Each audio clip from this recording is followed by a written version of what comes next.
it always means a lot when we get together, even if it's only once a week. We talk way more than that, but yeah, but I look forward to these sessions. I call them sessions, bro. Yeah, I enjoy it, but it's just like the old days. You know what I mean? You pull up next to you and whatever's, whatever the fuck is going on, I just chop it up and kind of work it out.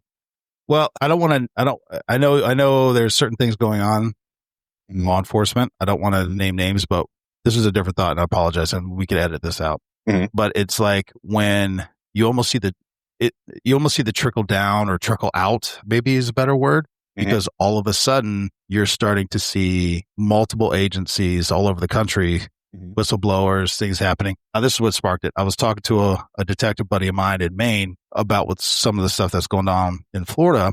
And he goes, "Oh, did you hear about this completely different agency, a different sheriff had a whistleblower grievances? Yeah, there's some disgruntlement, but the guy," he goes, "I paid the bills." And in his allegation, he goes, "You need to look at this line item, this line item, this line item, labeled K7300-409-7, whatever the fucking line item is." He goes, that's his father-in-law's car payment. This is his secondary apartment. Like, he was like, this is what these payments are specifically. And he goes, and he's using agency funds to pay for these things. And I was like, whoa, buddy. But then you start, it's more and more in the media, not nationwide, but you're starting to be like, oh shit, stuff's popping off, baby. Like, ooh, that's not good. And we were talking about a mutual, I don't know, associate, friend, I don't know, who retired, who we worked with, who also spoke on basically like, it's not the line officers, agents, deputies, whatever. It's always the fucking brass, dude. Fucking shit up. Yeah. For the most part. Yeah. I mean, we're talking in generalities here, bro. I mean, listen, every agency, every department, every family, we'll just phrase it that way. They have shit that goes on. They have shitheads. All that's true. But when it's like a cohesive unit of shittery, it makes it look bad. And we're not even talking like criminal stuff. Like I think we learned in that class, like, I can't remember where it was, so I don't want to say the state, but there was it was in the deep South, and it was like a small department, and they were all basically slanging dope, and they were criminals. It's not even like that kind of shit. It's just dumb shit, bro. Embarrassing shit. Yeah, and it makes it difficult to like in the profession, right? It makes it difficult for your just. Because how do you answer that? Yeah, it's like, people they'll come ask you like, hey, what's going on with this? Like, well, I have no idea. Like, you're finding out about it the same way I'm finding out about it. Or it's like, and they're like, I have no idea. 5 levels above me. Like, I don't even report. My supervisor doesn't even talk to them. No, it's like I might not ever see this person in real life. Like, what are you talking about? Yeah, bro. Crazy. But it does make it interesting or difficult. When I guess you have like your regular citizens are coming to ask you about it or just the perception, you know what I mean? Because, like I said, that trickle down thing, the perception is, oh, wait, if it's happening at this level, what's happening at this level? And, so it which is understandable, right? It's understandable. Yeah. It's like, for example, it's like, it's the way some people feel about the government, right? Like, for example, the 9/11 thing. Like, people are like, I can't believe our government would let this happen, or lie to us about this. I'm like, well, y'all ain't been paying attention. Oh, okay. I'm like, all right. Yeah. All right. Okay. So it's like, it's on the level of something like that. Obviously not a grandiose of a scale, but like, it makes it, you're going to side eye things a little bit more. It makes it just more difficult to gain the trust of and the confidence of the people, it hasn't even crossed my mind, to be honest with you, but what it's like for those that go in and have to work all day and deal with the public and work cases and crimes and arrest people or whatever it is, right? But now you've created this element already not in a good place, just from historical preference. Like, people typically don't like dealing with the cops. Mm-hmm. They're not happy you're there, and now they're like side-eyeing you. It's like another element of distrust. Yeah. I saw. You know what? It's similar to when we're having all the riots stuff, the George Floyd stuff, the BLM stuff. Like, right at the beginning, right? It was, the job is already difficult in and of itself. Like, so you're already dealing with some of the mistrust from, just from the historical things that have happened. People have a mistrust law enforcement. Yeah. Understandable, completely understandable from different viewpoints, right?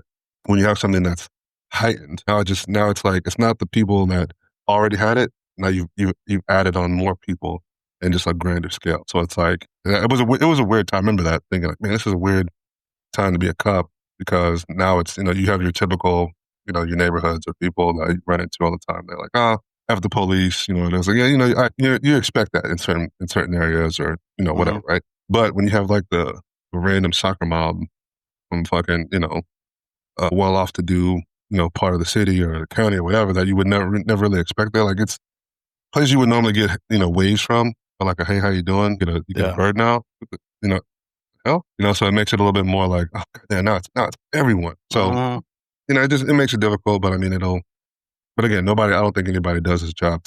I don't expect to get, invited to the barbecue or to the picnic or to the, certain events because, but it's part of it. Yeah, it's part of it. No, fair enough. Well, apologies for dropping that on you. It just popped in my head. Probably not a good way to introduce the subject on a recorded show, but I think it does tie into another element. And we were talking about this offline, but personal shit and negative shit, or it doesn't always have to be negative or bad, but just things that creep into your mind that tie up a lot of your brain space. And for me, a lot of the times it's what sticks around and hangs around longer is negative or frustrating or something emotional in that regard, like, kids, family, or whatever it might be. And how so you realize what's going on. You're trying to think through it. You're trying to, I want to be how you want to address it. You're just trying to problem solve. Some problems take longer to think through than others. But in those moments, you can't even acknowledge the good things that are happening in your face. And it makes it hard to concentrate on work, a podcast, book, whatever it is. Yeah. Everything just gets put to the side. It's almost like you don't even have room to let that in yet, even if it's a positive thing. So, because we were supposed to record yesterday as well, and I got sidelined by not just one, but I got like a triple header, just bam, bam, bam, bam, bam, and I'm like, damn it! And it put me out of my. For me, I don't know. It's like I don't know what the mechanism is or the measurement, but I only have so much room to process, and if it gets flooded, it's like my brain just goes pause, and I just lock down, and I just zone out, and I'm just like I'm trying to filter what's happening.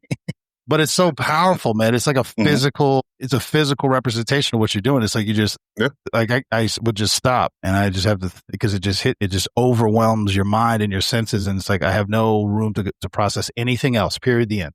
Wow. I get it. It happens. And I think it's I've really had to work really hard on this. I'd say the last, 5-6 months or so, you know what I mean? Where it's like so you do get hit with like a negative or just even a negative thought, like you make a point, like, the negative stuff is definitely lingers more, and it seems to be a stronger emotion. You know what I mean? It kind of like takes more. It attaches more. I don't know how to phrase it. It definitely takes up more fucking RAM in your head, right? And one thing I did learn in therapy is like, you know what? When those things happen, I try to like figure out if this is important or not. Right? So it's like, it's like, you get hit with a thought or like a negative thought or a negative wave or something, and I have to like stop myself, like, wait a minute, does this have anything to do with me? One. Yeah. Can I do anything about this? Does this matter? Or will this matter in, like, is this important at all for me to be thinking about? And usually when I try to do it a little bit more actively, where you kind of, it's sometimes how you kind of start falling down that rabbit hole, and I'm like, hold on, wait a second.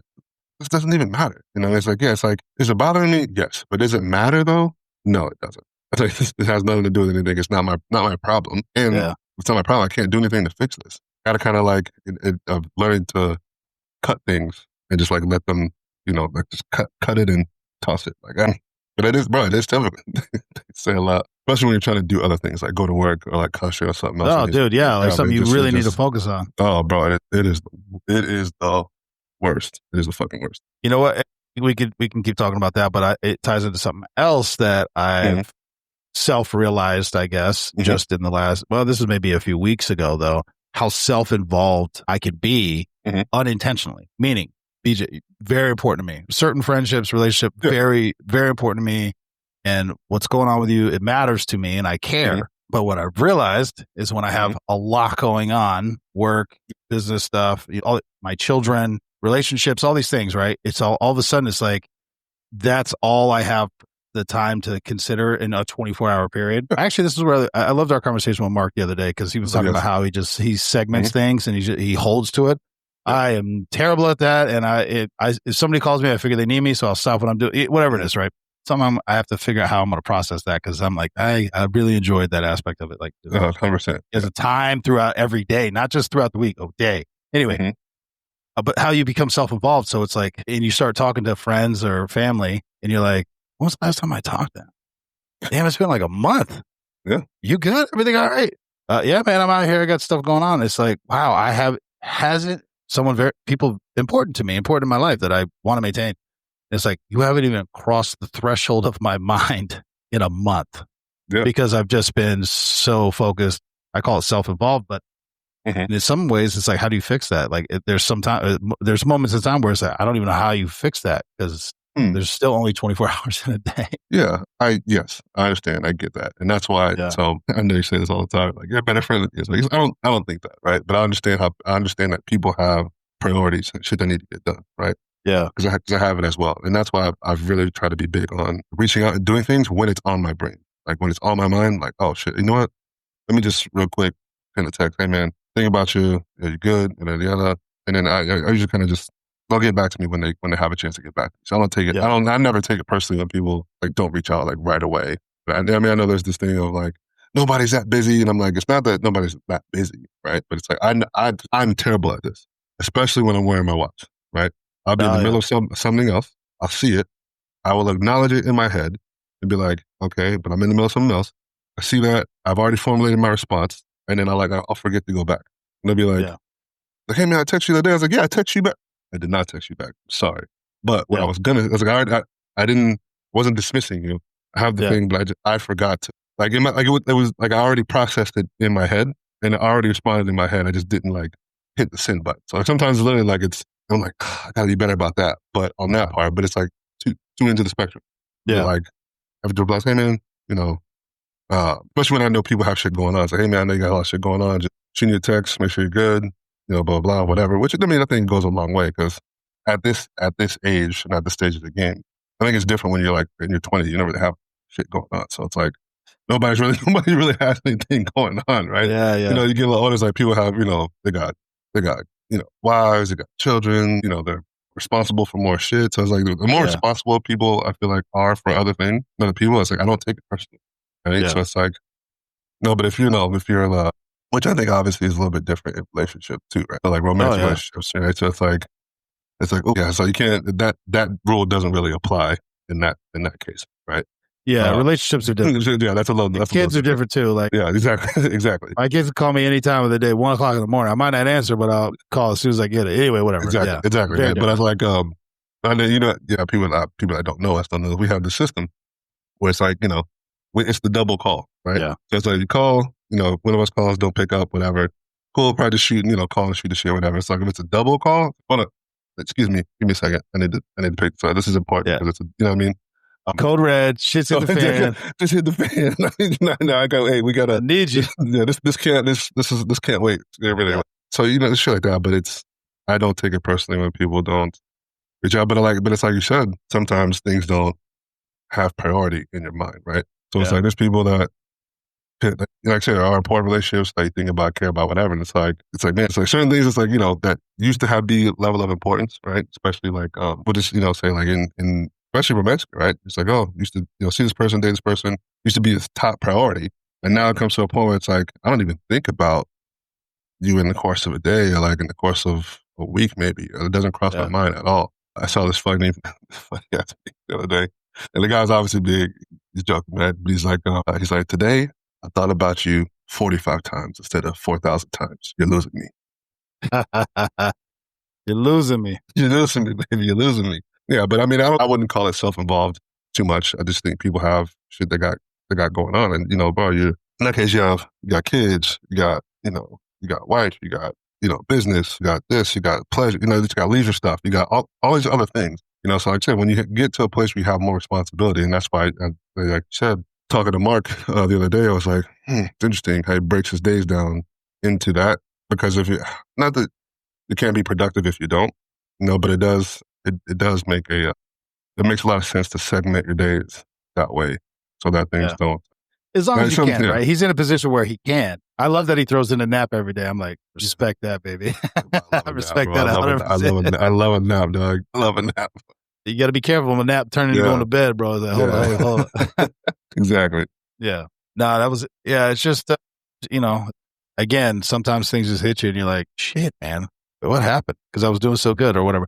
Quick, because I want to jump into these three things, but to my comment about you being a better friend, and I think I'm getting better, but there was a long stretch where I don't think I was, but that's on me. But to my point, you are one of the few men I've ever known that will spend your time, energy, resources, even on somebody you expect nothing back.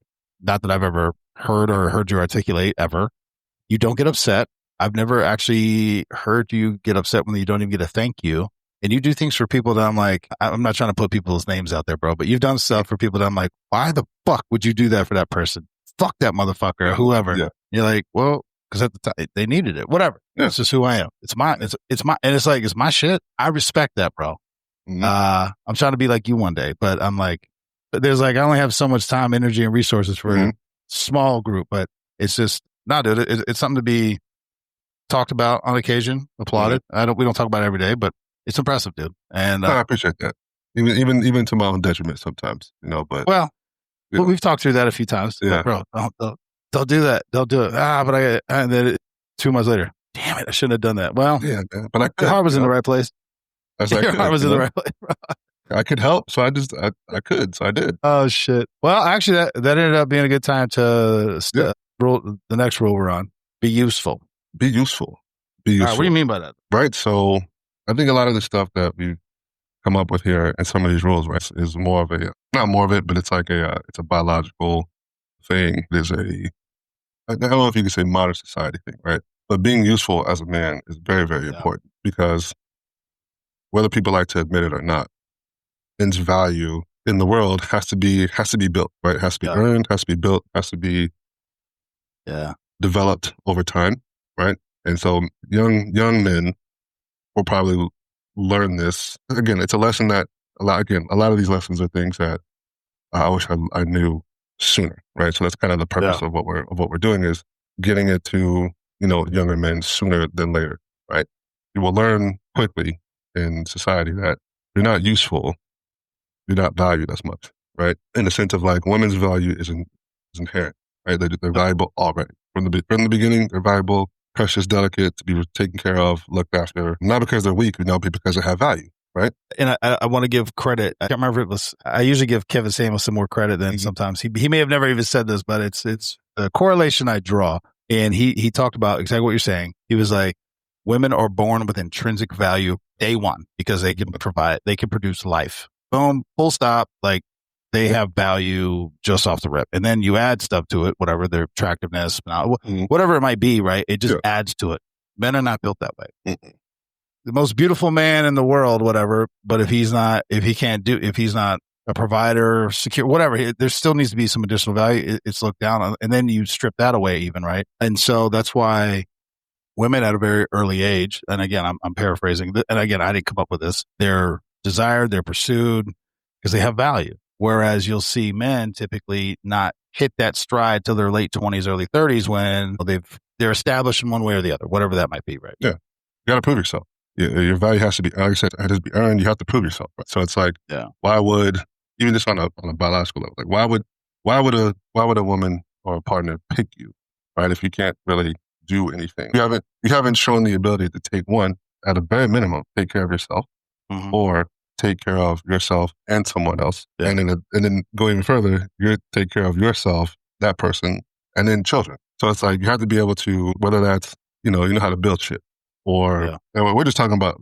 relationship wise, right? Not even societally, right? So it's like, you might not like I'm not married, don't have children, but I'm still useful. Like I build shit, move shit around, paint, all other kinds of things. Smart, Do you know about this? Do you know about that? So if you can provide solutions to people's problems or fix problems or do things, you have to be able to produce something and prove that you're viable, not just to, a mate, but also in society as well. Because you'll find, like you said, it's like, oh man, you're real pretty.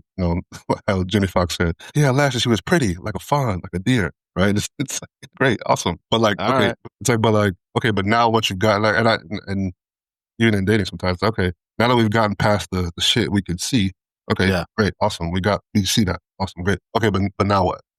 You know what I mean? So it's like there's a lot of dudes who like aren't getting picked, but I'm like, yeah, but you don't do anything. You don't provide anything. Even like I would say like relationship wise, in the job market, right? Like, what is your skill set? What do you do? What can you, how are you a part of a team? Like even on a team, right? It's like, hey man, this guy's not the biggest, strongest, fastest, but he's, great on defense, or he's strong. You put him in it, what I mean?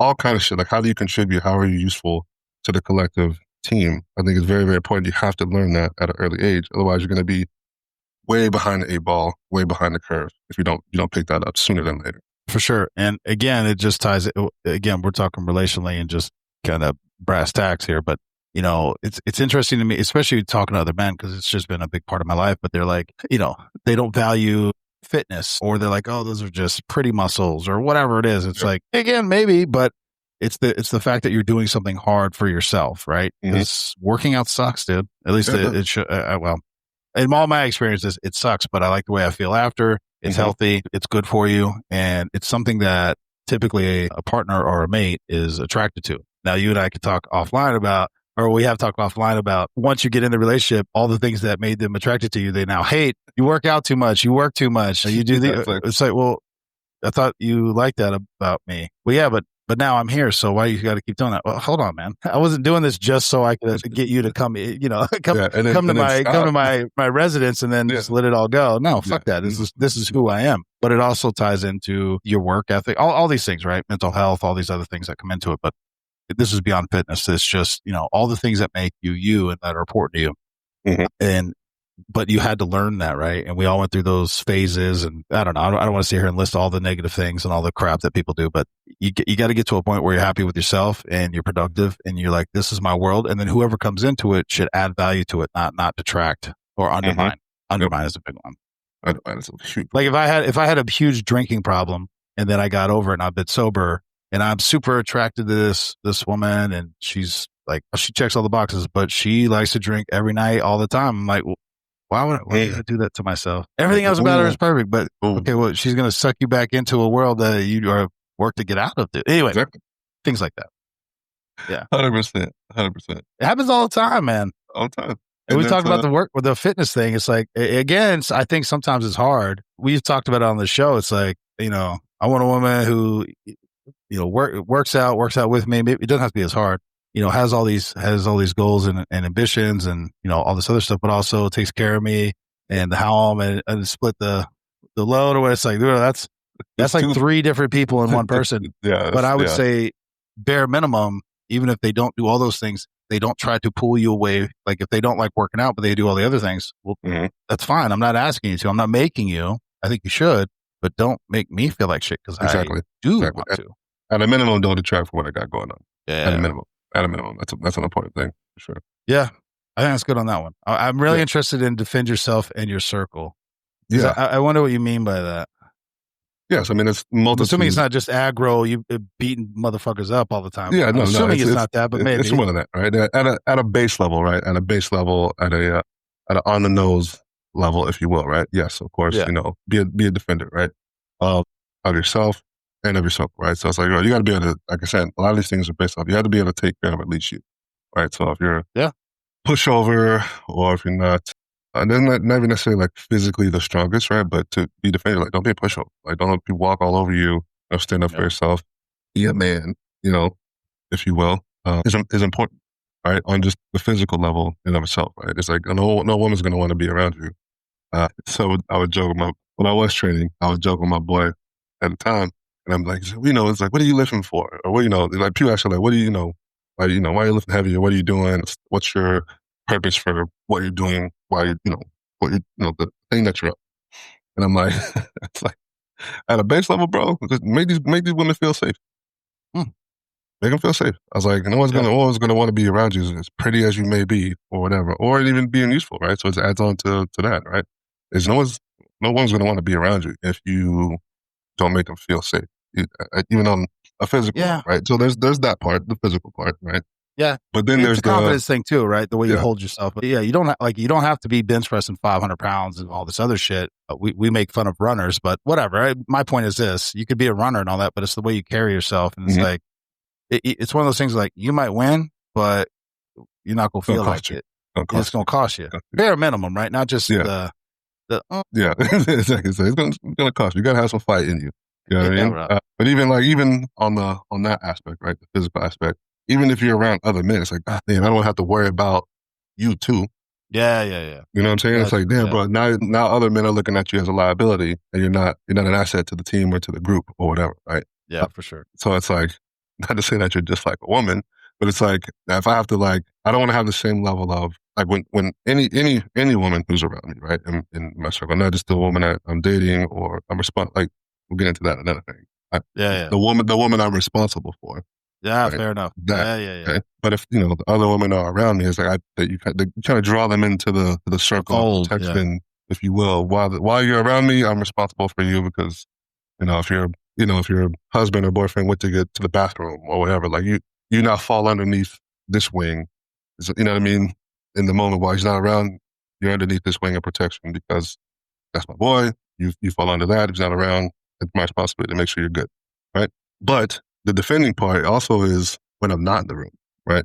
So people have, like say defending is not just physically, it's also like socially as well, right? So it's like, it's like defend my name when I'm not in the room. At the same time, I would want people who are around me to also push my name when there's opportunity. It's like, oh man, I'm looking for, having an issue. I need somebody that can I don't know, paint murals. I got a guy, but one of my boys does murals. I'll hook you up. You know what I mean? Yeah. Same kind of thing. Or it's like, oh man, I heard this dude, is a piece of shit. Oh, hold on a minute. Do you know that to be true? So that kind of shit, defending your circle at the same time, and also defend your own name as well, right? Don't let people just, again, walk all over you, talk shit about you. You need to check them motherfuckers quick and early. So, right off the rip. Yeah, right off the rip. Like, oh, hold on. Yeah. Couple things. One, physical defense stuff. It's also a benefit if your partner. I can't help it. We talk about Mo a lot, but I can't imagine Mo and Frank and Frank being like, "Oh, let me protect." Mo's like, "No, she'll be standing right there, exactly, ready to rock and roll. Not to instigate what's happening, but to shit's popping off. I'm right here in it, and I would assume he's like, "Yeah, we got this," whatever it is, right? I'm confident, which I think also ties in with their kids and stuff like that. But anyway. Again, we talked about before. There's some we have worked with and been around females that I will go to war with, bro. Like every day, shoulder to shoulder. I don't have to worry. We got each other's back. I'm not worried about that. So fair enough. It's not a male female thing, but bare minimum, be able to take care of yourself. Yeah. The defend your name stuff. My kids laugh, and actually, I've been watching The House of Guinness. I don't know. It's a new thing. I'm on like episode 2 or 3, so I'm not deep into it. The oldest brother gets married to this woman, and it's a whole thing. Doesn't matter. That's not the point I'm getting to. His middle brother comes in, basically talking mad shit, and she checks him right off the rip, like, get the fuck out of our house, like that kind of thing. And so then he leaves. He's all pissed, and she turns around. She goes, "I will always defend you and respect you in public, but now it's just you and me. What the fuck are you doing?" Like, she checked his head. So to our kind of conversation there, my children also know that, and I always tell them, I said, I will defend you 100%. I don't need to know anything else. But then once we're done with that, you're going to tell me what the fuck happened. Then we're going to talk about whether or not you were right or wrong. But in the immediacy of what's happening, I have your back. Period. And I'll never throw it. Bro, I have always hated seeing that in relational. Now, let's move from kids to relationally, where, and I've seen it both sides, bro, man, male and female. They will throw their fucking partner. Well, that wasn't me. That was her or vice versa. You're like, what, bro? It just hits you wrong, right? You're just like, oh, that ain't. It has never sat well with me, period, the end. Yeah, it doesn't. And I've always hated it. Relationally is one thing that kind of will always kind of stick in the back. Now, once again, right? not if you're out there, not if you're out there, your partner's out there antagonizing shit to make you get involved. Like, I'm not a fan of that either, but I'm just saying, brass tacks, something's going on. It's like, yo, don't talk to her that way. Fuck you, back up, whatever. And they'd be like, hey, what happened? Why I called her a fat bitch? Well, why'd you, that's private though. But in public, I'm going to defend the shit out of you. Exactly. Well, always. Yeah, right. And even, let's say relationally, right? There's a lot of things that people have issues between, right? One another. It's like, don't be out here talking shit about me to your homegirls. Oh, now we're going in another direction. You know what I'm saying? I'm like, same thing, like, damn, like it's supposed to be you and me. It's supposed to be you and me. If there's an issue, it's between you and me. Like I'm not gonna go out and bash you in public or say little shit to make people look at you differently. Because now when we get back together, we get back right. Now to be honest, you're the one that's gonna look crazy because you're the one saying, like, oh, he's terrible. She's so terrible. All these negative things. Like, well, if that's so true, why the fuck are you back over there? right? Or it's like, oh, that's so true. Why do they keep, even in professional settings, right? It's like, oh, so-and-so so terrible, blah, blah, blah. Okay, well, if that's the case, why are they keep getting promoted? Why are they here? Why do they keep getting sales? Yeah, why do you keep having lunch with them? Why are you still around if it's so terrible? Why does good things keep happening or whatever? So it's weird to me. That's always been a very, very, very big pet peeve of mine. Yeah. I don't talk negatively about people. I try not to. There's a handful that I don't care. I always will. Again, not on this platform, but you and I know who they are. Anyhow, moving on from that. I do have a question, kind of ties in, but it is something that has popped up a few times. To your point about, hey, you and your partner are dating or whatever it is. There is an issue and you just opposite sides you just can't see the other person's perspective. Mm-hmm. And then, so for me, I have a small circle, you, Mo, a couple others. Like, am I crazy? I cannot see the perspective. I'm drawing blanks. I cannot see what's going on this other side. More to talk through. Now, the same thing might be done with your partner. Mm-hmm. And it's come up, right? We've talked about some of these things, but I'm like, yeah, but look who you're talking to. They're single, horrible relationships. They don't have any kids. So why are you asking questions about relationships and kids when I'm like, what are they drawing from? Yeah, exactly. But to their point, well, who else can I talk to about this? I'm trying to understand as well if I'm fucked up. And I'm like, well, that's a valid point. And you can't control who their friend, you can't control the extent like, hey, I've known this person for 20 years. Like, it's not my fault. They're whatever, right? Yeah. Whatever their issue might be. I don't know how to fix that one. So I don't think I think it's not that you're necessarily splitting hairs, but I think it's about how you're going about it, right? So like you said, there's a small people that'll actually like seek. Here's the thing. Seeking counsel about something is different than just venting or just talking shit about something, right? Oh, that's valid. Yep. You know what I'm saying? You're asking like, hey man, I need to run something by you real quick. This is my issue. And I'm looking for a perspective on this, an outside perspective to see if I'm missing something. It's different than like, man, I can't believe this bitch again. She yada, yada, yada. She's nagging me. Those are two completely different things, right? Yeah. Or like you're just talking about negative things, in essence, making them look bad without giving context or perspective. Or that's different than being like, you just go in and complaining or vent about your partner or about anything. It's different than being like, hey man, I'm missing something. I feel like I've worked this through my own head. I'm missing something. Maybe I'm missing some perspective here. I'm trying to work through this. Help me find if I'm not seeing something. Do I have a blind spot in this area? It's different than just like, oh man, I can't believe she's not fucking me. It's okay. Well, here's the full context of the situation. What am I looking at? Am I missing something? It's like, it's like, matter of fact, I actually got that from you. It's like, hey man, do you want me just to listen or do you want me to interject? Because those are two different types of listening. Right. Do you want me just to be on your side? Or do you want me to actually give you some constructive feedback or be objective here? I find that mostly with females, though. A lot of times they just want you to listen. I don't know many men that are like, I just want you to listen to me vent and then we'll move on because typically men aren't built that way. Yeah. Or at least I'm not. Or at least, how about this? I'm not, and my friend circle is not. It's just not that way. Yeah, it's not that way. I know what I think about it, so I'm not trying to. I already know what I think about it. I already know what I think about it. I already know I'm annoyed with something. Yeah. That's fair, bro. I like that one. Defend yourself and your circle. Yeah, I like that. That's good, bro. I'll also say this. It applies to online bullshit too, which I can't even begin, but we've already talked through that a bunch of times on this show in Street Tales. I hate that I have to use it, but it is what it is. I really like this one because we have talked about this for 10 years minimum. Mm-hmm. We call it mindful of your words, but for me, I attempt. And again, this is when I'm in my rational mind, not when I'm angry. Sometimes, and that's why I try not to get angry, but be mindful of the words that you use that come out of your mouth. Mindful of your words. And we see They're very powerful, though. Can't take them back, bro. Like bullets, can't take them back. No. Can't take them back. And you see it now you see it more prevalent with like you said, like online culture, right? So like, especially when I was in recruiting, I would tell these kids, I was like, hey, let's do a little test here, right? So who can remember what they ate for lunch yesterday? Yeah, okay. Everybody put their hands up. All right, cool. What about what you had for lunch 2 weeks ago on a Wednesday? 2 months ago on a Wednesday? I was like, can you remember what your very first tweet was? Or your very first, Instagram picture was or whatever? It's like, do you remember that? Oh, and I'm like, okay. Yeah, and I was like, what about the context of what you said? Like, what if your first tweet was, I hate cats and they should all die?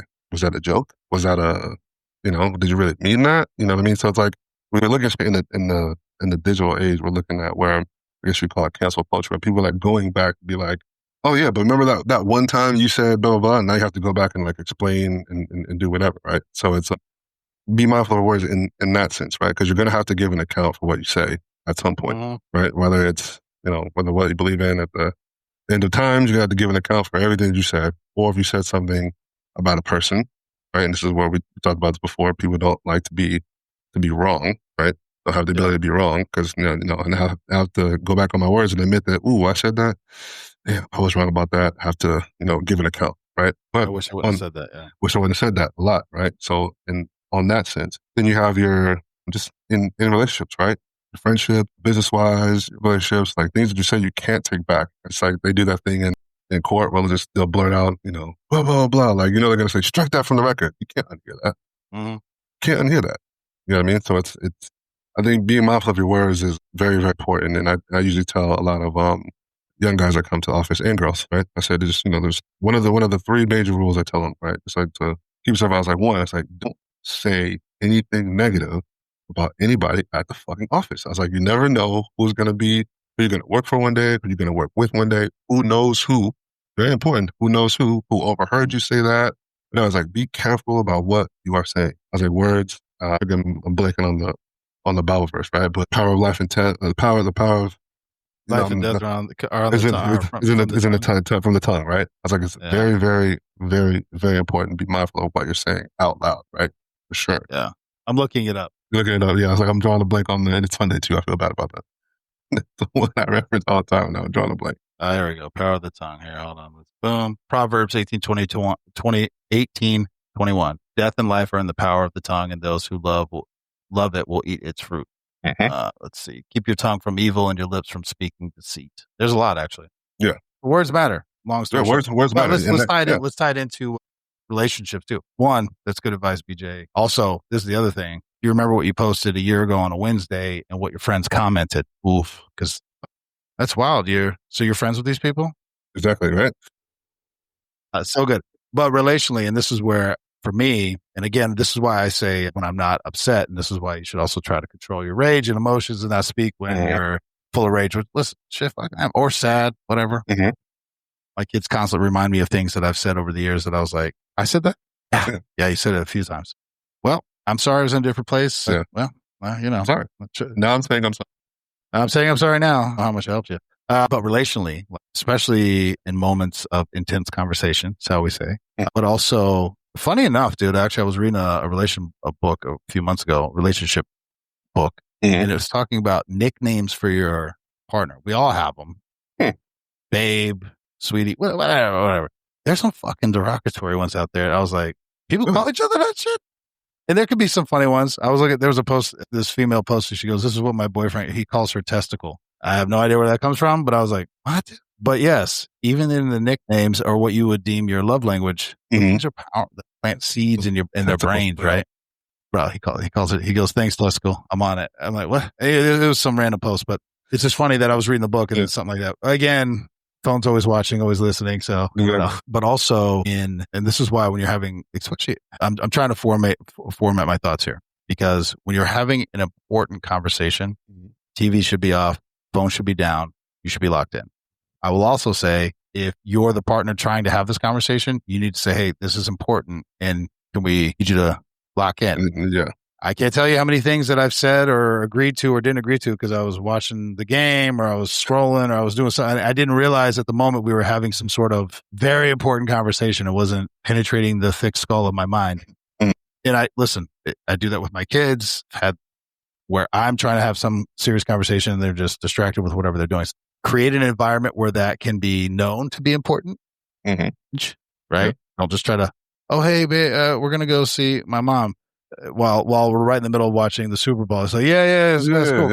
Yeah, great. And then next thing you know, it's like, you promised. When did I ever say that? Yeah, I guess I did. Yeah. Actually, you know what? Funny enough, Scrubs, still one of my favorite shows of all time. Kirk and Carla, she was like, yeah, you promised to pick up my mom and my brother. He goes, when did I say that? And he goes, was I naked? And she goes, yeah. He goes, you know what? Let's make it a rule. Anything I say when we're both naked, out the window. Out the window. Don't remember. Out the window. You can't do that to me. Wasn't paying attention. Sorry. You're distracting me. You're setting me up.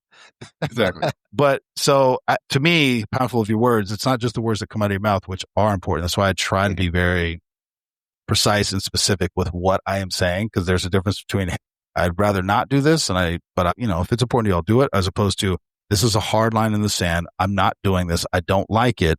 And this may need more conversation because this might be one of those hard line issues, which I will also say this. When you're young, I feel like people have hard lines all over the place. And as you get older, you realize I have maybe 3 or 4. Yeah, it's not as many. Hey, he needs to be 6 foot tall, making 200,000. Open the door, flowers every Friday. I don't know. I'm just making sure all these hard lines. And then you get to a certain age, you're like, is he nice? I don't know. Can we have a conversation? Does he have any job, anything whatsoever that he's, you see what I'm saying? Like it starts to scale down the level of importance, which I do think the whole 6 foot thing, because I know that's fucking in every Love is Blind or all these relational TV, all these posts and shorts. And it's like this whole thing. And he needs to be 6 foot and 6 figures and whatever these terms. I was like, it's such a wild mechanism to control how you do. Okay. So he's 5'8". But he's 5'8", but he makes $500,000 a year. But he's only 5'8". Yeah. It's like shit you can't even control, bro. Like shit that you cannot control. I'll say he's 5'8". I was like, man, you're 5'1". He's taller than you. And I get the concept where it's like, I might not want my partner to be taller than me, vice versa, male, female. Yeah. Okay, but that's an attractiveness thing. But to hold somebody to us, like, I'm not going to give this person my attention because of something that's out of the control. Out of their control. To the point, dudes are fucking getting the surgeries or whatever. I'm like, oh my God, bro. Oh, no, I can't do that. You're putting steel bars in your legs? Oh my God, bro. No, I'm not. That's wild to me. I'm not doing that. But I may be just because I'm already tall enough, right? So it's like, it could be because I don't know. Again, I don't know. Until you talk about one of those hard lines in the sand, if that doesn't really apply to me. So if something that applied to me and I wanted it bad enough and you could get it and you could never get it before, okay, maybe. Well, I'm gonna laugh though, because I think this was a Drewski thing, but he met some Cuban chick. She was like 7 feet. He was like, God damn, Drewski does his own thing, whatever. I get it. But he's like, well, what do you bring to the table? She's like, babies. Whatever kids we have, they're going to be athletes. And he was like, again, whatever's your line. But it made him go, oh, wait, hold up. Yeah. I did see another funny one. It was a woman. She's an influencer. I can't remember her name, but she was like a volleyball. She was like 6 feet tall, whatever. She goes, for all these 6'5", 6'6" men, why do you keep having babies with 5'1", 5'2"? She goes, what is wrong with you? And then to the flip side, she goes, all you 5'1", 5'2" females, stop going after the 6 foot men. There's not that many, and I'm already 6 foot. Fair enough, man. Fair enough. I'm out here for the rest though. Yeah, at least I'm out here, bro. It's already hard enough out here in these streets, bro. You taking them all. Shit, bro. Exactly. But sorry, we got off topic of the words. No, that's fine. It just popped in my head. And the being mindful of the words thing, I was writing earlier. But we talked about, we're also talking about being mindful of the words that we're speaking outwardly, right? Yeah. Yeah, because, we went over the scripture. But the same thing applies, and I've been learning this too, self-speak, right? Be mindful of the words you're speaking to yourself. But you know what? That's another category. That's not the same category. Yeah. We're going to make that different. Yeah, we'll make this. Be mindful of the words you say to yourself. Be mindful of yourself. Feed into your brain. The power of your subconscious mind is so powerful, bro. And it's like, I'm gonna say this. I know one of my boys, my boy Ken gets something all the time, right? And it's like, this phrase I say all the time. It's like, like praise to the Creator. Right? And it's like I say it like multiple times a day. But for me, it's a powerful thing to say on a constant basis. To be mindful of, gratitude, trying to put these things into not just into the world, but into my world, and to be grateful, to be thankful for, be a good steward of your blessing, be mindful of how I speak to myself, right? And that's what it got me on this. We were talking about Ina the other day about some of those things, self-talk, right? And it's like, if you constantly say to yourself, just like, even. And I've heard this too, is like your brain doesn't know the difference between truth and a joke. Yeah. Right. Your brain doesn't know whether you're joking or not. Right. So if you say things like, I'm just a fat piece of shit, by you doing that, you're just going to attract those things to make that come true. If you want to call it manifesting, whatever. But if you constantly say, like, if you're constantly saying that you're broke, if you're constantly saying that you have problems, constantly saying I'm like, you're just going to get more of that. It's just going to, the universe or God, if you will, is going to just continue to go and fulfill that, what you've put out there. Like I said, there's power in your tongue. There's power in the things that you're saying. Your subconscious mind is probably one of the most difficult things to conquer and one of the most difficult things to change because it's subconscious. You're not actively thinking about it all the time, right? So it takes a lot of effort to what you're taking in, what you're reading, what you're putting out, as the things you're ingesting. It's also going to contribute to your subconscious. So not only just the external stimulus, right, but the things that you are saying to yourself are very, very important, right? It's like I heard this. I wish I remember the guy's name, but he said, in the course of your life, you are the only person that's heard everything you've ever said. I like that. I don't know. Right. So it's like, he's like, so why would you not make that the words that you're saying to yourself be the most positive? That's where you're going to get the most positivity from. That's where you're going to get the most support from. The most positive outlook is going to come from you because you're the only one you can do it as many times as you want all the time.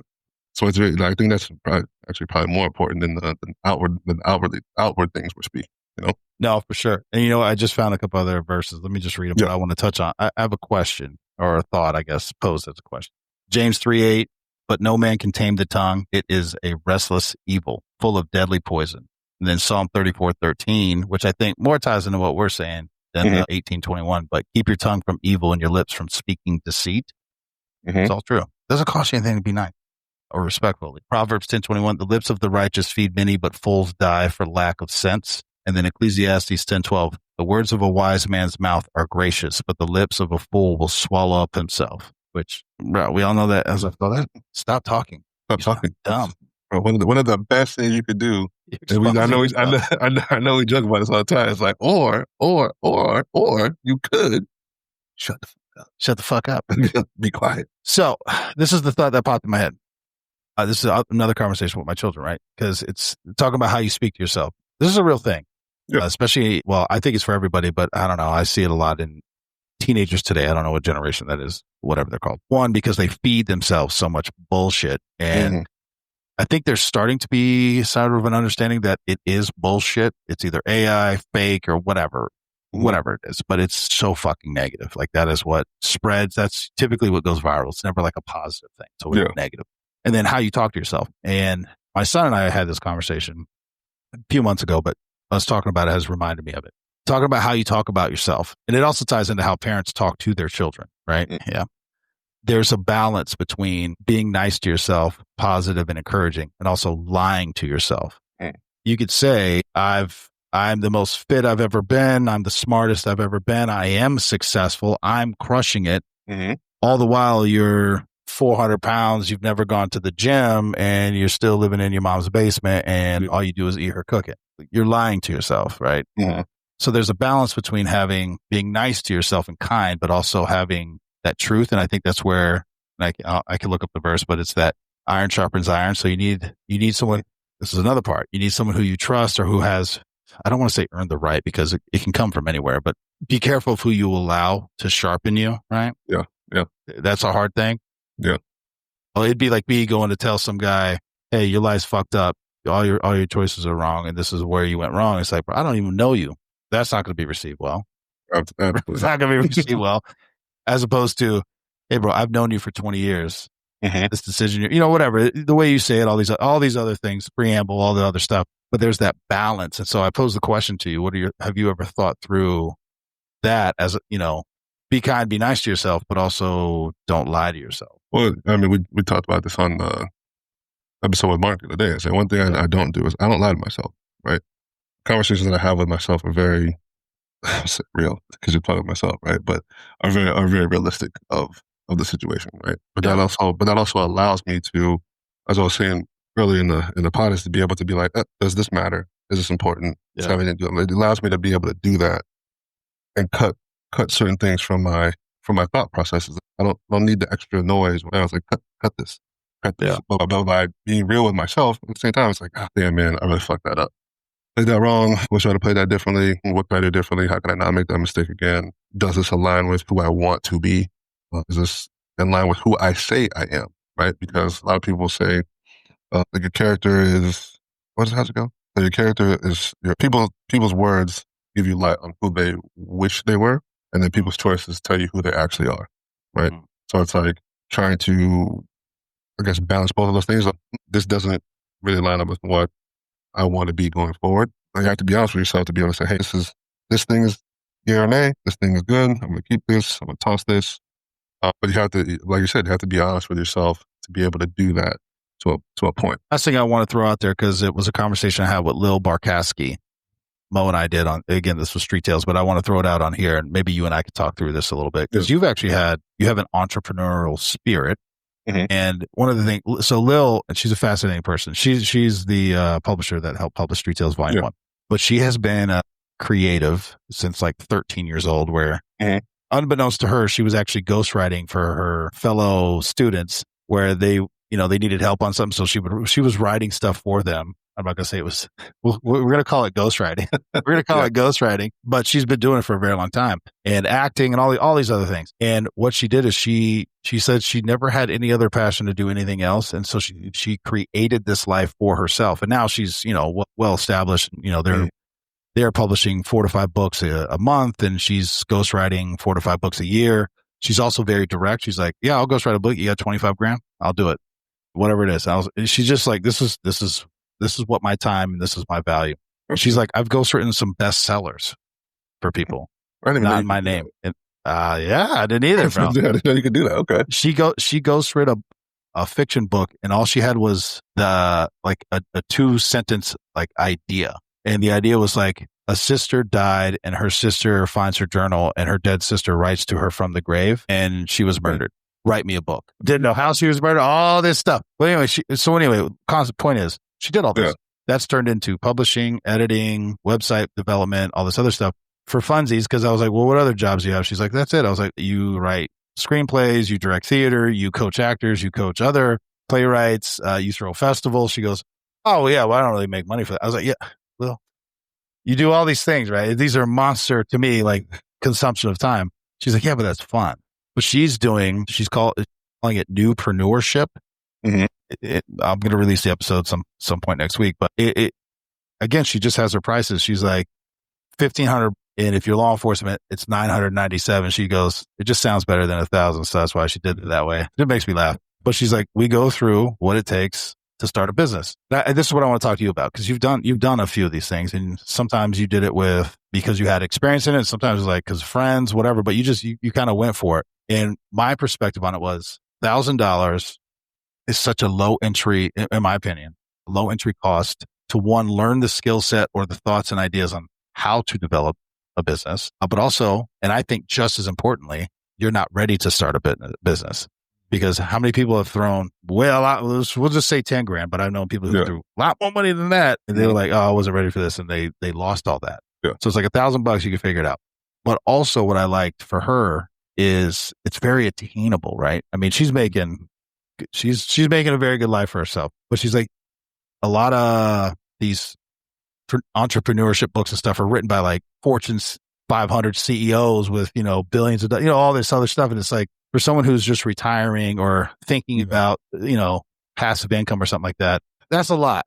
Yeah, it is. Like that might be bigger than the idea you have. She goes, I don't care if you want to make candles or crochet shit. Like you can turn that into a business. But on top of that, and this is where I also want to ask you. So I guess it's 2-part. 1, your thoughts on that. And then 2, there's so much bullshit on the internet, social media. Everyone's trying to join this and we'll make you $10,000 a month, $8,000. I mean, I can't, how many fucking emails, texts, pubs, ads? I'm just like, geez, it's bullshit. And here she is like, no, I'm telling you, this is how you do it. And some of it, and I love her to death. She goes, yeah, hopefully a lot of them want me to help them. And yeah, I'm going to charge them for a website. I'm going to charge them for other stuff, but I'll help you. Yeah. But the idea around it, like it's like, you don't have to have this $1 billion idea, $1 million idea to at least start. It's so, because you've done it. You've actually done it. So here's the thing. You just have to have the idea, right? At a minimum. And I break it down even further into this. Everything that you see or feel or touch in the material world started as a thought, right? So headphone, thought, tap, that's fucking whatever, microphone. Somebody had to think this up in their head first before it came into the world, right? So the thought is the first thing at a minimum, right?